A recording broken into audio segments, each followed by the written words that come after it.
शन्न इंद्रो बृहस्पतिः शन्नो विष्णुरुक्रमः नमो ब्रह्मणे नमस्ते वायो त्वमेव प्रत्यक्षं ब्रह्मासि त्वामेव प्रत्यक्षं ब्रह्म वदिष्यामि ऋतं वदिष्यामि सत्यं वदिष्यामि तन्मामवतु तद्भक्तारमवतु अवतु माम् अवतु भक्तारम्।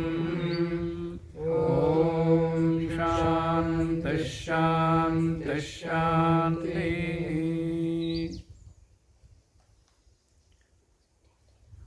सत्यार्थ प्रकाश का पहला समोल्लास चल रहा है। इसके अंतर्गत देव की व्याख्या तक हो गई। अब आगे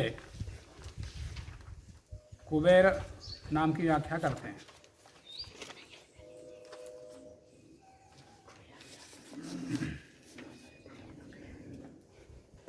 कुबे आच्छादने इस धातु से कुबेर शब्द सिद्ध होता है। कुबे आच्छादन धातु है भुआदि में, उससे कुंबेर नलोपश्च औणादि का सूत्र है उनादि का। इससे एरक प्रत्यय होता। कौन सा प्रत्यय? एरक प्रत्यय होता और नकार का लोप होता। कुंबेर नलोपश्च, तो कुंभ का मकार का लोप हो गया बीच का ऊर्ध्व में और एरक प्रत्यय हो गया, कुबेर बन गया। यह सर्वं कुंभति स्वाव्याप्त्या आच्छादयति सः कुबेरः जगदीश्वरः। कुबेरो जगदीश्वर। तो कुबेर आच्छादन करना इस अर्थ में, यह सर्वम कुंभति, जो संपूर्ण जगत को आच्छादित करता है। स्वाव्याप्त्या, व्याप्त्या अपनी व्याप्ति से, अपने विराजमानता से सब चराचर जगत को आच्छादित करता है। सह कुबेरः जगदीश्वरः, वो कुबेर जगदीश्वर कहलाता है। तो कुबेर वो देवी देवताओं का कुबेर है कल्पित, वो अलग है। वो धनों का स्वामी, वो भी यही है। सभी जितने भी देव हैं ऐश्वर्य वाले हैं, सब ऐश्वर्य वालों में परमेश्वर्यवान परमेश्वर ही है और कोई देवलोक नहीं है। अन्ना उनका कोई खजाना के अधिपति कोई कुबेर ऐसा कोई है ही नहीं। जैसे आजकल सीए लोग रहते खजाना को देखने के लिए, हिसाब किताब देखने के लिए। तो देवों के कोई ऐश्वर्य है, उनकी कमाई है, तो कमाई को संभालने के लिए कोई कुबेर ऐसा नहीं है। कुबेर का अर्थ ये है, यह सर्वम कुंभति स्वाव्याप्त्या आच्छादयति सः कुबेरो जगदीश्वरः, जो अपनी व्याप्ति से सबका आच्छादन करे, इससे उस परमेश्वर का नाम कुबेर है। ये बता दिया। यहाँ परमात्मा के लिए कुबेर शब्द वेद मंत्रों में ऋग्वेद का जो परिशिष्ट है, ऋग्वेद का परिशिष्ट भाग है, उसमें एक मंत्र आता है, कुबेराते मुखम रौद्रम नंदिन आनंदम आवह ज्वर मृत्यु भयम घोरम विषनाशय मे ज्वरम। कुबेराते मुखम रौद्रम, हे कुबेर, संपूर्ण चराचर जगत को व्याप्त करने वाला हे परमात्मन। ऋग्वेद परिशिष्ट 29-42। आप रुद्र हैं, दुष्टों को दंडित करके उनको भोग से मुक्त करने वाले। नंदिन, आप आनंदिन हैं, आनंदी हैं। आनंदम आवाह, हमें आनंद को प्रसाद करो, आनंद दे दो। आप रुद्र हैं, घोर हैं, इनको अधर्मात्मा जो दुष्ट हैं, पापी है, उनके लिए वो घोर भी है, रुद्र भी है। आप जरा मृत्यु भयम, आप घोर स्वरूप वाले हैं, यहाँ मुख मतलब उसका स्वरूप है, आपका स्वरूप रुद्र स्वरूप ही है, घोर स्वरूप ही है। तो घोरम ज्वरा मृत्यु भयम, तो आप अपने घोरपन को हमारे जरा ज्वर मृत्यु आदि भयों पर दिखा दो, उनको नाश कर दो। नाश या मैं ज्वरम, मेरे नाश को मैंने इत्यादि ज्वर आदि जो शारीरिक दुख हैं इत्यादि को नष्ट कर दो। इस प्रकार से यहाँ कुबेर शब्द परमात्मा के लिए आया। उसके बाद पृथ्वी शब्द आता है। पृथु विस्तारे, इस धातु से पृथ्वी शब्द सिद्ध होता है। किस धातु से उत्पन्न हुआ? कहाँ पर है, कौन से गण में, कहाँ है पृथु विस्तार है?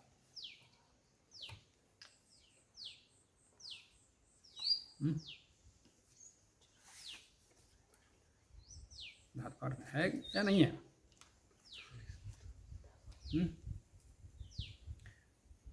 धातु पाठ में प्रथ प्रख्याने है, आदि में क्या है?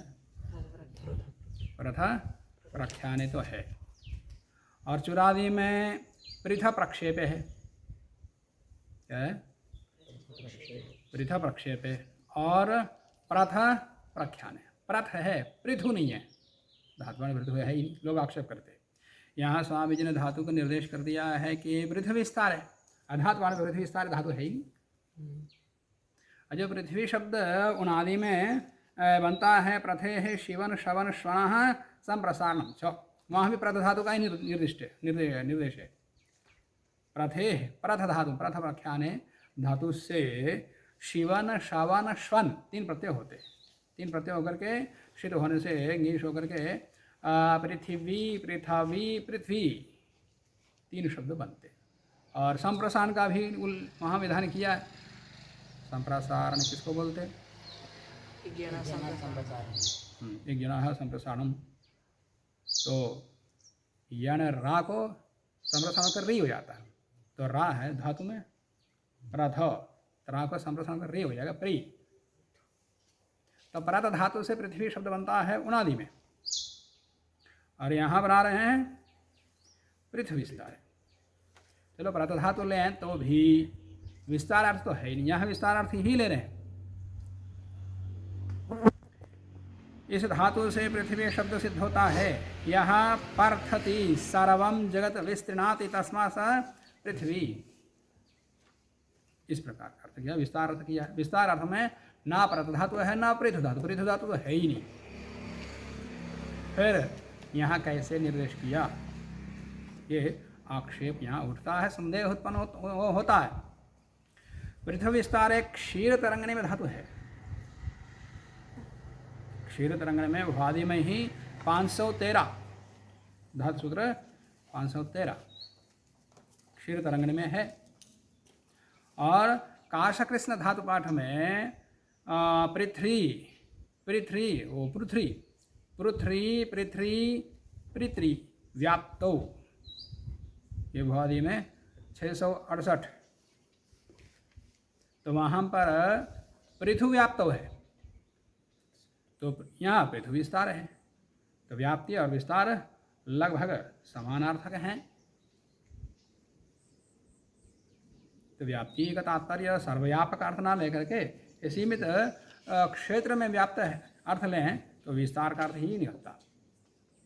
तो पृथ्वी विस्तारे क्षीर तरंग में साक्षात वैसा ही पठित, ऐसा ही पठित है। और काशकृष्ण धातु पाठ में भी ये धातु है। और जहाँ तक प्रथ धातु लें तो भी प्रथ प्रख्यान है, विस्तार अर्थ नहीं है। प्रथ धातु का भी अर्थ विस्तार अर्थ अनेकों आचार्यों ने लिया है।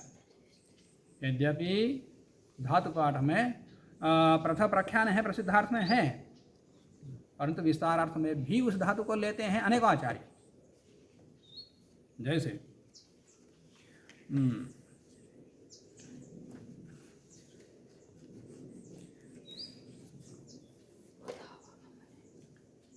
क्रियाकलाप ग्रंथ का प्रणेता विजयानंद जी लिखते हैं, विस्तरणे तनोति, विस्तरण के अर्थ में, विस्तार के अर्थ में कौन कौन से धातु प्रयोग में आते हैं। तनोति, प्रस्तारयति, प्रपंचयत्यपि च, प्रथयति और विस्फारयति, विसारयति च, ये इतने धातुओं का अर्थ विस्तार है। तो विस्तरणे प्रथयति महाप्रथ धातु है। प्रथ धातु यद्य प्रख्यान अर्थ में है, परंतु विस्तार अर्थ में भी प्रयोग में आता है। अनेकार्थाः धातवः, धातु अनेकार्थक होते हैं। यह व्याकरणों का सिद्धांत है, सभी आचार्यों का ये सिद्धांत है।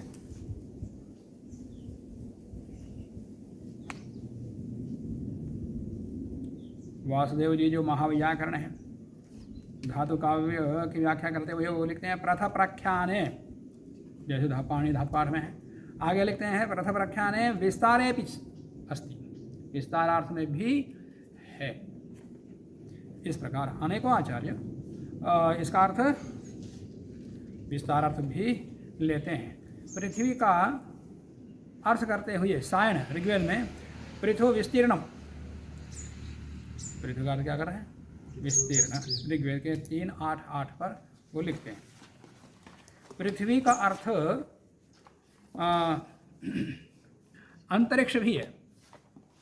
ऋग्वेद के एक मंत्र की व्याख्या करते हुए वो लिखते हैं पृथ्वी का अर्थ है अंतरिक्षम। क्यों? पृथ्वी का अर्थ पृथ्वी, पृथ्वी का अर्थ अंतरिक्ष भी है। ये जो सब जगह पृथ्वी पृथ्वी लेना, यहाँ पृथ्वी का अर्थ स्वामी जी ईश्वर ले रहे हैं, पृथ्वी का अर्थ अंतरिक्ष भी होता है। तो सायण लिखते हैं कि पृथ्वी का अर्थ अंतरिक्षम। क्यों? आपः पृथ्वी इत्यंतरिक्ष नाम से पाठात्। यास्क ने निघंटों में जो अंतरिक्षवाची शब्द हैं उनमें पृथ्वी शब्द भी पड़ा है। आपः अंतरिक्ष के लिए, अंतरिक्ष के लिए आपः शब्द भी आया, पृथ्वी शब्द भी आया। आपः पृथ्वी इति अंतरिक्ष नाम से पाठात्। तो सब जगह रूढ़ार्थ लें तो सब जगह वही अर्थ घटित नहीं होता।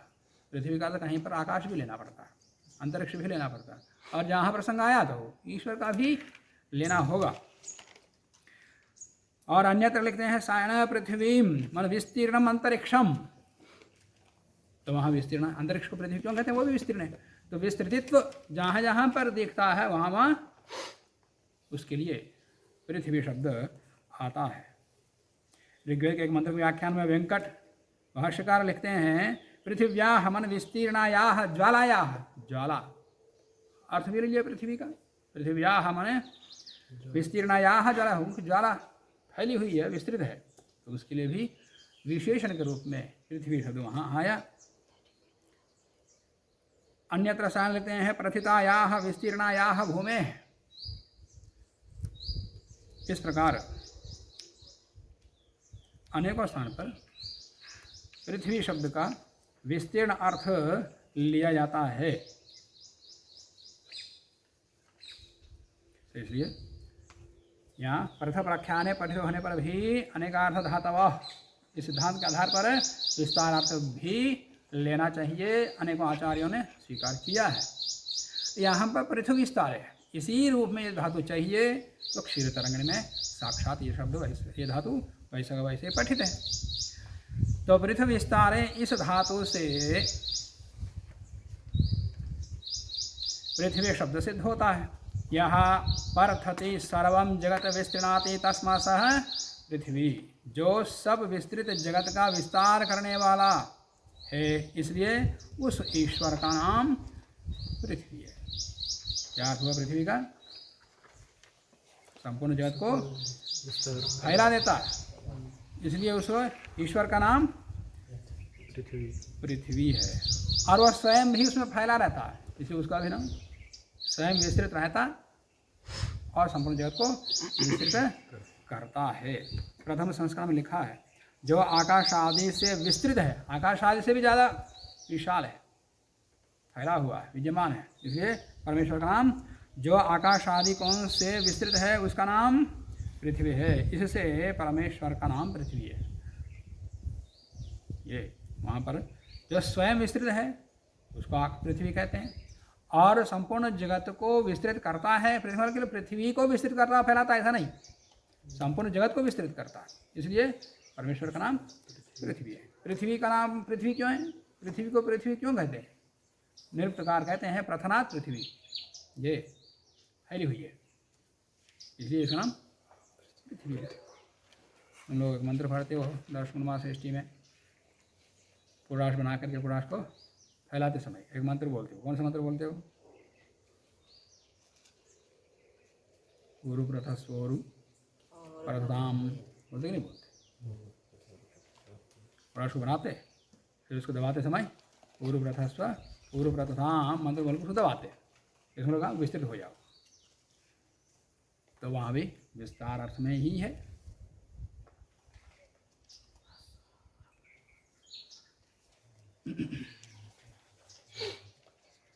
तो परमात्मा का नाम पृथ्वी किस लिए? जो स्वयं विस्तृत होता है, आकाश आदि से भी ज़्यादा विस्तृत रहता है और संपूर्ण चराचर जगत को विस्तृत करता है, इसलिए परमात्मा का नाम पृथ्वी। और कुबेर, कुबेर का अर्थ क्या है? परमेश्वर को कुबेर क्यों कहते हैं? संपूर्ण जगत को आच्छादित करते हैं, हाँ, व्याप्त होते हुए अपनी व्याप्ति से संपूर्ण जगत को आच्छादित करता है, इसलिए उसका नाम कुबेर है। ईशावास्यमिदं सर्वम बोलते हैं, संपूर्ण जगत को व्याप्त करता है, इसलिए ये अर्थ वहाँ पर है। ईशावास्यम इदं सर्वम चराचर जगत उसके द्वारा वो आच्छादित है, उस आच्छादित होने के कारण से उसको कुबेर कहते हैं। तो परमात्मा के लिए पृथ्वी शब्द कहाँ कहाँ आता है? अनेक स्थान पर आता है। जैसे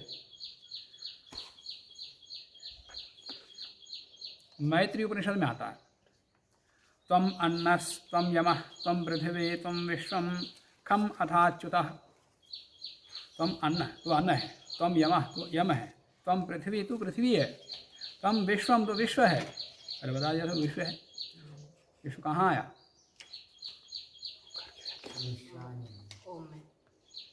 ओम के किस अक्षर में आया? आकार में विश्व वैश्वानर। विराट अग्नि विश्व, ये आकार में आया था। तो तुम विश्वम खम, तो खा भी है, अथ अच्युत, और अच्युत भी है। विश्वेश्वरा नमस्तुभ्यं विश्वात्मा विश्वकर्मकृत विश्वभोग विश्वायुस्तम विश्व क्रीडारति प्रभु। तो इस प्रकार परमात्मा के लिए स्पष्ट रूप से इतने नाम परमात्मा के लिए ही आए हैं। ये मैत्री उपनिषद में आया। ये तो जो सबके लिए, जो सब लोग मानते हैं उस उपनिषद को पौराणिक जगत में, उनके यहाँ भी परमेश्वर के लिए पृथ्वी शब्द आया। तो पृथ्वी का अर्थ केवल पृथ्वी नहीं, परमात्मा के लिए भी आता। अब वहाँ भी पृथ्वी का अर्थ पृथ्वी लोगे तो ये पृथ्वी की पूजा करते हैं, जड़ की उपासना करते हैं, ऐसा लोग अर्थ निकालते हैं। अथर्ववेद में एक मंत्र आता है 18:2-19, स्योना अस्मै भव पृथिवी अनृक्षरा निवेशनी यच्छास्मै शर्म स प्रथ। इसमें प्रार्थना है, इसलिए परमेश्वर ग्रहण है। पृथ्वी है, पृथ्वी संपूर्ण चराचर जगतम को फैलाने वाले और इस जगत से भी अधिक विस्तृत होने वाले हे परमेश्वर, अस्मय स्योना भवा, इसके लिए सुखकारी की हो जाओ, अनृक्षरानि, और कंटक रहित दुख रहित इसके लिए बनाओ, यच्छास्मै शर्म स प्रथ, इसको सुख प्रदान करो।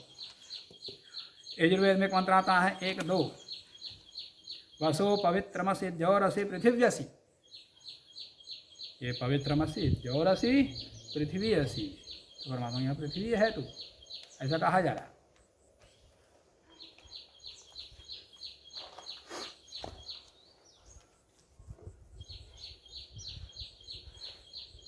आगे जल शब्द, जलघातने इस धातु से जल शब्द सिद्ध होता है। जलघातन धातु से जल शब्द सिद्ध होता है। इसका अर्थ क्या है? इस शब्द से परमात्मा का अर्थ कैसे आता है, परमात्मा कैसे गृहीत होता है जल शब्द से? ये निर्वचन से बताते हैं। जलति माने घातयति, मारता है, किसको? दुष्टान, दुष्टों को। जलते घात दुष्टान, जो दुष्टों का संघात करता, संहार करता, इसलिए परमात्मा का नाम जल है। और एक अर्थ करते हैं घात, घात मतलब मारना, और संघात करेंगे तो सम उपसर्ग जोड़ेंगे तो इकट्ठा करना।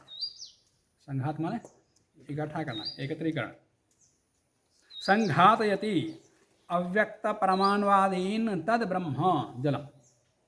अव्यक्त आदि अव्यक्त अवस्था के जगत को संघात करके व्यक्त कर देता है, और परमाणु को भी इकट्ठा कर देता है और अलग भी कर देता है। इसलिए परमात्मा का नाम जल है। आटा आदि बुध थे तो उसको इकट्ठा करने के लिए क्या करते? पानी डालते। पानी डालने से ही होता।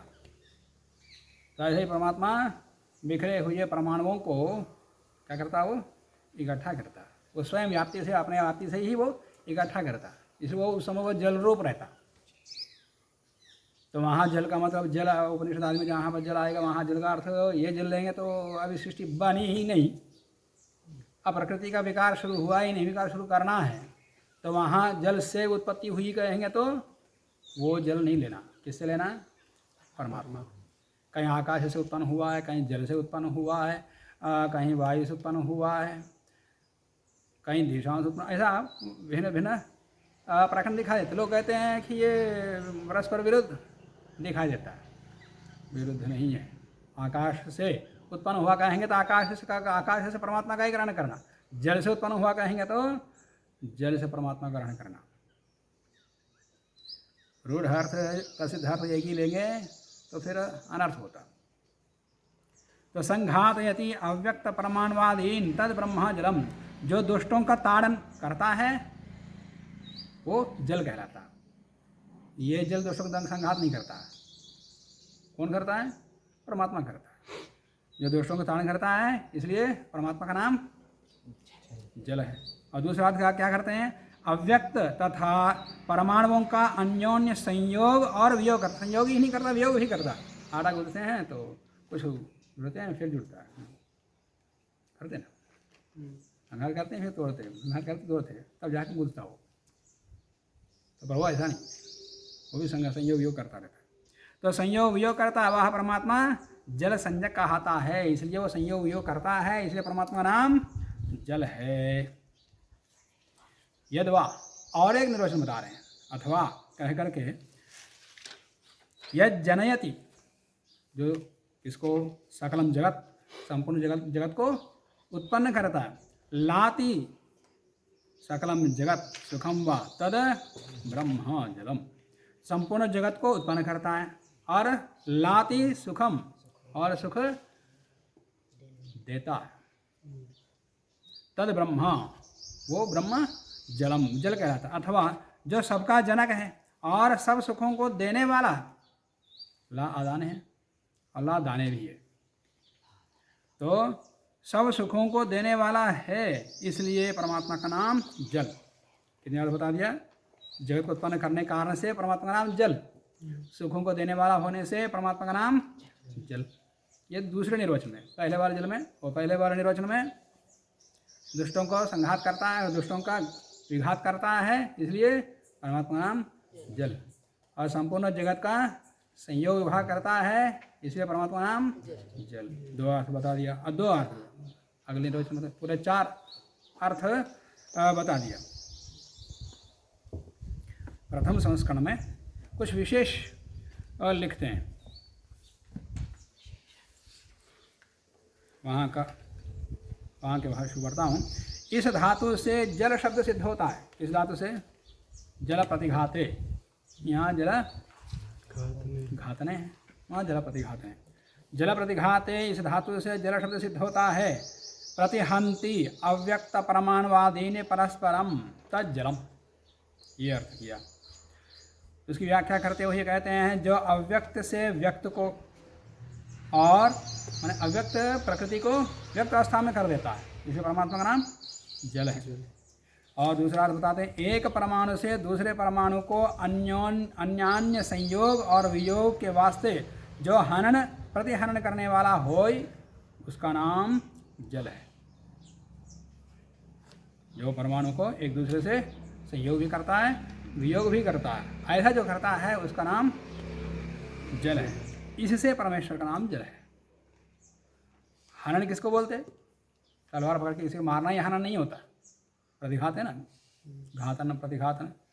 तो हनन नाम एक से दूसरे को मिलाना, ये हनन।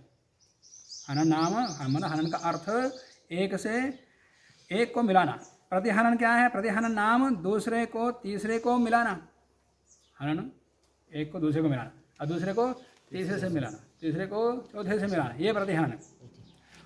तीसरे को चौथे से मिलाना। जगत की उत्पत्ति समय में सबों का संयोग करने वाला और प्रलय काल में वियोग करने वाला। सृष्टि की उत्पत्ति समय संयोग करने वाला है, जैसे जल, और प्रलय काल में वियोग करने वाला, इसलिए भी उसका नाम जल। सब कुछ जल में ही विलीन हो जाता है कहते हैं। और जल का ये जल का अर्थ ये जल लेंगे तो ठीक है, सब जल में विलय हो जाता, और उस जल का भी कहीं प्रलय होता तो वो भी जल में होता, और परमात्मा में लय होता। सब का लय जल रूपी परमात्मा में हो जाता है। तो प्रलय समय में वियोग करने वाला वैसा परमेश्वर ही है, दूसरा कोई नहीं है, इसलिए परमेश्वर का नाम जल। और एक अर्थ बताते हैं, जनि प्रादुर्भावे ला आदान, इन दो धातुओं को मिला करके बनता। वो दूसरा जो निर्वचन यहाँ बताया वही है। दूसरे निर्वचन में जनि प्रादुर्भाव धातु है और ला आदान धातु। आदान धातु दान अर्थ में भी आता है, इसका प्रयोग में आता है। इन दो धातुओं से भी जल शब्द सिद्ध होता है। माने इसका निर्वचन क्या है? जनयति नामा उत्पादयति सर्वम जगत तज्जलम, तज्जम, जो संपूर्ण जगत उत्पन्न करता है उसका नाम क्या है? तज्जम, और जम, समझाया? जो संपूर्ण जगत उत्पन्न करता है वो क्या है? जम, जम। और लाति गृह्णाति नाम आदत्ते, लाति मतलब आदान, आदान का तात्पर्य क्या? ग्रहण करना। ग्रहण मतलब क्या? चराचर जगत को प्रलय काल में ग्रहण करता है अपने में। तो लाति गृह्णाति नाम आदत्ते चराचरम जगत तत् लम, क्या कहते हैं? लम। जो संपूर्ण जगत उत्पन्न करता है उसको क्या कहते हैं? जम। और जो संपूर्ण जगत को प्रलय काल में अपने में लेता है इसलिए उसका नाम लम।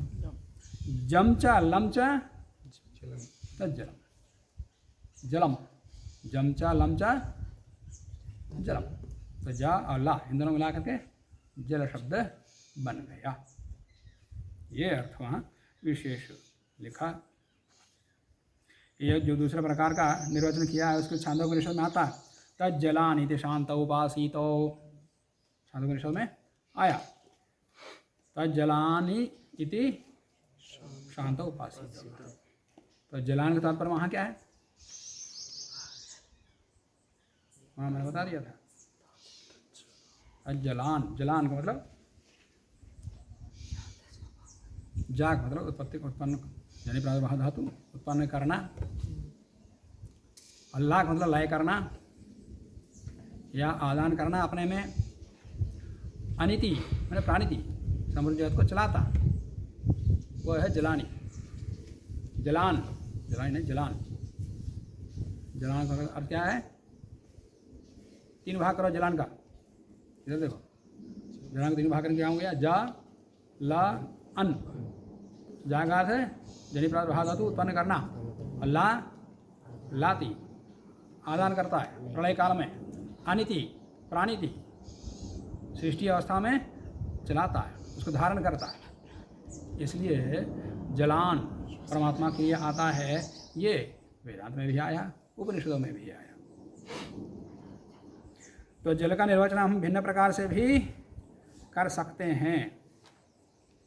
जलयति माने अपवारयति दोषान भक्तेभ्यः जानिभ्यो वा तद जलम। जो अपने भक्त हैं, उपासक हैं, आध्यात्मिक पुरुष हैं और जो ज्ञानी हैं, उनसे दोषों का निवारण करता है, इसलिए उसका नाम ये जल भी तो शरीर आदि के दोषों को दूर करता है। तो परमात्मा भी अपने उपासकों के दोषों को निवृत्त कर देता है, इसलिए परमात्मा का नाम जल। जय जाते ही प्राणिभिः ही लायते आदीयते इति जलम, माने सब लोग उसको पुकारते हैं परमात्मा को।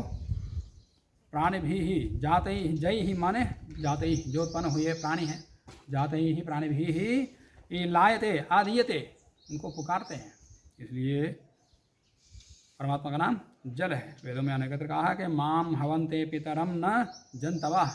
जंतवाह माने ये जंतु, सब प्राणी, सब मनुष्य माम हवन्ते, मुझे पुकारते हैं।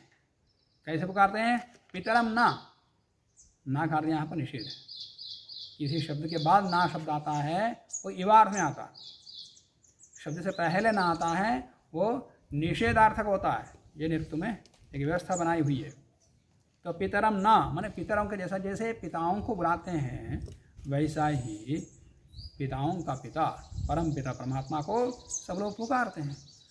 वही यहाँ जल के निर्वचन में है, जय ही माने जाते ही प्राणी भी उत्पन्न हुए प्राणियों के द्वारा लायते आदीयते स्तूयते इति जलम, उसको पुकारा जाता है, इसलिए परमात्मा का नाम जल है।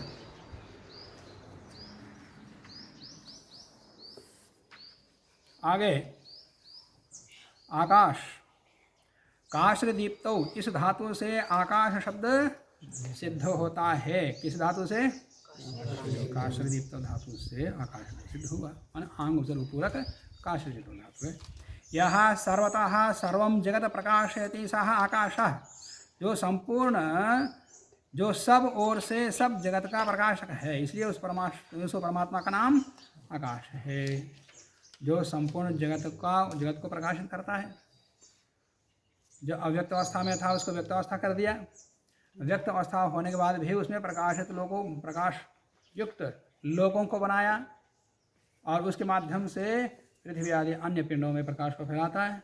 इत्यादि व्यवस्था करने के कारण से परमेश्वर का नाम आकाश है।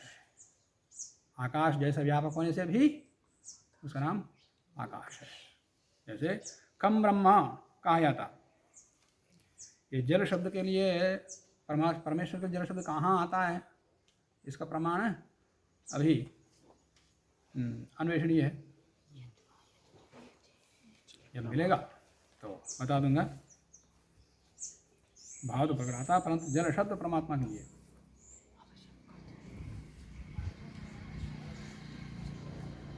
एक नारायण शतक है, उसके अंदर आया है कि उदकी भूय जल रूपा, उदक भाव को प्राप्त किया हुआ है जल रूप परमात्मा। ऐसा वहाँ पर जब वहाँ नारायण शब्द का है, नारायण के लिए कह दिया, पर नारायण शब्द भी परमेश्वर का ही वाचक है। वो नारायण नहीं है जो पकड़कर नारायण नारायण नारायण बोलता है। आगे आएगा नारायण शब्द भी आएगा।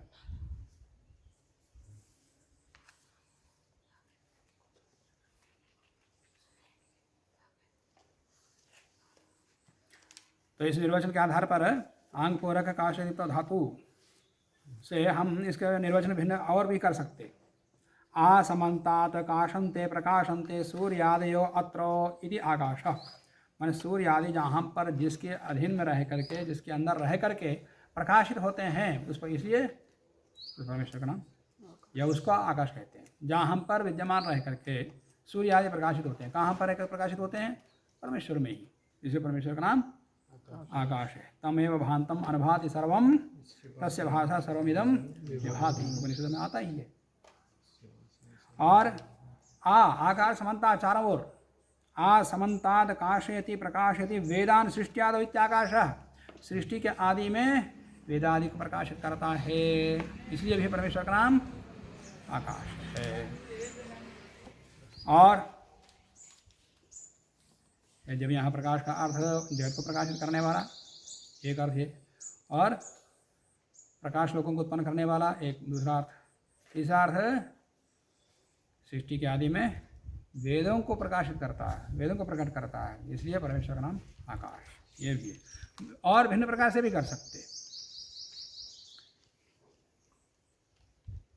खे आ समन्ताद खे शेत इति आकाशः, आकाश में क्या कर लिया? आ अलग कर लिया, का अलग कर दिया, शा को अलग कर दिया। का से तो धातु नहीं, आ तीन भाग, आ क श। आकार क्या है? समन्ता चारों ओर। का को का से खे लेंगे, खे को का हो गया, अल्प प्राण हो गया। आ समन्ताद खे शेत इति आकाशः, माने आकाश में चारों ओर से सोता है, तो आकाश का मतलब वो आकाश नहीं, हृदय आकाश में। उसकी उपलब्धि कहाँ होती है? हृदय आकाश में। कौन सा हृदय आकाश है? ये बोल रहे, ये नहीं, ये बुद्धि रूपी आकाश। हृदय आकाश का तात्पर्य बुद्धि रूपी आकाश। वहीं पर जीवात्मा रहता, वहीं परमात्मा रहता, वहीं रहता। अनेकों स्थान पर कहा है उस हृदय आकाश में, पुंडरीक में रहने वाला है। तो आसमंतात खे शेते यदि आकाश, आकाश आकाश बनेगा, आकाश से आकाश हो जाएगा। स एवं वर्ण व्यत्यय न आकाश, वर्ण व्यत्यय हो जाता, खा को कहा हो जाता है तो आकाश बन गया। यदि यहाँ पर कश गति शासन यो धातु लेंगे, काश दीप्त ना लेकर कश गति शासन भी ले सकते। असमंतात कशति गच्छति व्याप्नोति यावत् इति आकाश, जो सर्वत्र गमन करता है, व्याप्त होता है, इसलिए परमात्मा का नाम आकाश है। गति अर्थ लेंगे, शासन लेंगे तो संपूर्ण चराचर जगत पर शासन करता है, इसलिए शास्त्री, यदि आकाश है संपूर्ण चराचर जगत का शासन करने वाला है, इसलिए परमेश्वर का नाम आकाश है। तो परमेश्वर के लिए आकाश शब्द कहाँ आता है? प्रमाण वेदांत में एक सूत्र है, आकाशस्तलिंगात। परमेश्वर का आकाश शब्द से परमेश्वर ग्रहण करना, क्यों? तल्लिंगात। आकाश शब्द से कौन सा आकाश लेना? ये भूताकाश लेना है, या हृदयाकाश लेना है, या परमात्मा लेना, क्या लेना इत्यादि संदेह प्रश्न उत्पन्न करके वहाँ समाधान देते हैं। आकाश तल्लिंगात, आकाश से ब्रह्म का ग्रहण करना, क्यों? तल्लिंगात, उसका लिंग है, उसका चिन्ह दिखाई देता। क्या?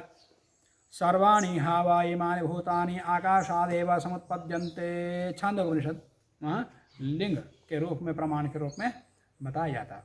ये सारे के सारे इमानि भूतानि, सर्वाणि इमानि भूतानि, सारे सारे भूत उसी आकाश से उत्पन्न हुए। अस्माद् वायु तस्माद् आकाश भूत आकाशाद् वायु, वहाँ आकाश का मतलब क्या है? फिर आकाश से वायु आदि उत्पन्न होते गए, तो वहाँ आकाश का अर्थ भौतिक आकाश है। क्यों? वो आकाश तस्मात् आत्मा आकाश संभूता, आकाश से आत्मा आकाश संभूता है। आत्मा से मन परमात्मा से आकाश उत्पन्न हुआ, वो उत्पन्न होने वाला आकाश है, इसलिए वो आकाश भौतिक आकाश है। और जब आकाश से अन्य सब उत्पन्न हुए हैं कहा जाता, तब परमात्मा। तो यहाँ पर सर्वाणि हा वा इमानि भूतानि आकाशादेव समुत्पद्यन्ते, वहाँ प्रमाण कर प्रस्तुत किया। तो वहाँ आकाश से परमेश्वर ग्रहण किया हुआ है, सिद्ध किया। शंकराचार्य ने भी वैसे ही प्रतिपादन किया। छांदोपनिषद में अन्यत्र आता आकाश आत्मा,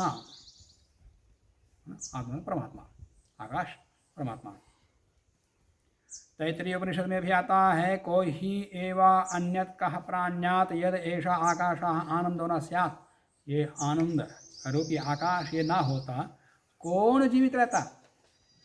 कौन कह प्राण्यात, कौन जीवित रहता? बिना परमात्मा को जीवित रहेगा? कोई जीवित नहीं रहेगा। इसलिए परमेश्वर आकाश, महाआकाश परमेश्वर के लिए आया। आकाशो वै नाम रूपयो निर्वहिता, आकाश नाम का वह तत्व वो है जो नाम रूपयो निर्वहिता, नामात्मक रूपात्मक जगत को बनाने वाला। तो नामात्मक रूपात्मक जगत को बनाने वाला कौन है? वो आकाश, परमात्मा। इत्यादि अनेकों प्रसंगों में परमात्मा के लिए आकाश शब्द आया। इसलिए सब जगह आकाश मतलब आकाश, आकाश वही आकाश नहीं लेना। आकाश को तो ऊपर आकाश कहते हैं। ये सामान्य जनता में प्रसिद्ध आकाश वो अलग है, एक दार्शनिक भौतिक आकाश है वो अलग है, और हृदय आकाश है वो अलग है, और परमात्मा के लिए आकाश ये अलग है। मुख्य आकाश शब्द का अर्थ आसमंतात काशदितौ, सब जगह जो प्रकाशित होता है, प्रकाशित करता है, ये आकाश शब्द का मुख्य अर्थ परमेश्वर में ही घटित होता है। शेष सब में गौण रूप में, परंतु सब जगह आकाश आकाश लेंगे तो यही भौतिक आकाश का अर्थ ग्रहण करते। ये पृथ्वी का, जल का, आकाश का, आकाश की, ये जो भी दिखाई देता है उनकी पूजा करते रहते। जो दिखाई दिया उसकी पूजा करते थे पहले के लोग, प्राचीन ऋषि मुनि आदि ऐसे लोग आक्षेप करते। परंतु उनको ये नहीं मालूम ये आकाश आदि शब्दों से आकाश है, जल है, पृथ्वी है इत्यादियों से परमेश्वर का भी ग्रहण होता है, ये विज्ञान नहीं पता। तो इसी विज्ञान को बतलाने के लिए पहला समोल्लास निर्वचन के माध्यम से बता रहे हैं। तो आज के पाठ को यहीं समाप्त करते हैं, शेष कल देखेंगे। शांति पाठ। ओम शन्नो मित्रः शं वरुणः शन्नो भवत्वर्यमा शन्नो इन्द्रो बृहस्पतिः शन्नो विष्णुरुक्रमः नमो ब्रह्मणे नमस्ते वायो त्वमेव प्रत्यक्षं ब्रह्मासि त्वामेव प्रत्यक्षं ब्रह्मावादिशं ऋतमवादिशं सत्यमवादिशं तन्मामावीत् तद्वक्तारमावीत् आवीमाम् आवीद्वक्तारम्